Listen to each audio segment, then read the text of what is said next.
ମାଉସୀ ନିଏ କଣ ଇଏ ନୁକୁ ନେଇ ଏଟା ମୁଁ ଟିକେ କମ ଦାମି ଅଛି ଖାଇ ମତେ ଟିକେ ଅରେଞ୍ଜ କୋଠା କରିଦେ ନେ ତୁ ଭେରାଇଟି ଖା ଏମିତି ହବ ମସ୍ତ ତୁ ଭେରାଇଟି ଖା ଆରେ ଏଠି କଣ ଗରମ ଲାଗିଲା নো ଆଇସ୍କ୍ରିମ ଖାଉଛ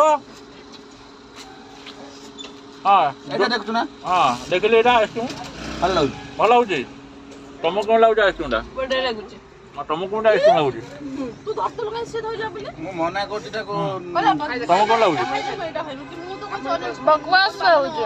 ଖା ଅରେଞ୍ଜ ଜାଣିଛ ଏକା ତୁ ସାଇଡରେ ପଡି ତୁ ଛାଡି ଅରେଞ୍ଜ ମ୍ୟାଙ୍ଗୋ ଏଇଟା ଆସିଥାନ୍ତା ଆଉ ଆରେ ସେନୁ ତମକୁ ଆଇସ୍କ୍ରିମଟା କେମିତି ଲାଗୁଛି ମୁଁ ରାଗିଥିଲି ବୋଲି ଦିଟା ଆଉ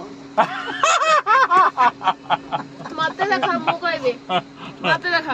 ଏ ଫ୍ଲେଭର ଷ୍ଟ୍ରବେରୀ ଆଇସ୍କ୍ରିମ କେବେ ଅର୍ଡର କରିବନି ଯାହା ଖାଇବ ନିଜ ପସନ୍ଦର ଖାଇବ ପର ପସନ୍ଦର କେବେ ଖାଇବ ତମେ କୁହ ମୁଁ ନା ୟାର ଅଟ ଭିଡିଓ ମୁଁ ନା ଜଣେଟା ଖୁସି ହବା ପାଇଁ ଚାହୁଁଛି ବୋଲି କି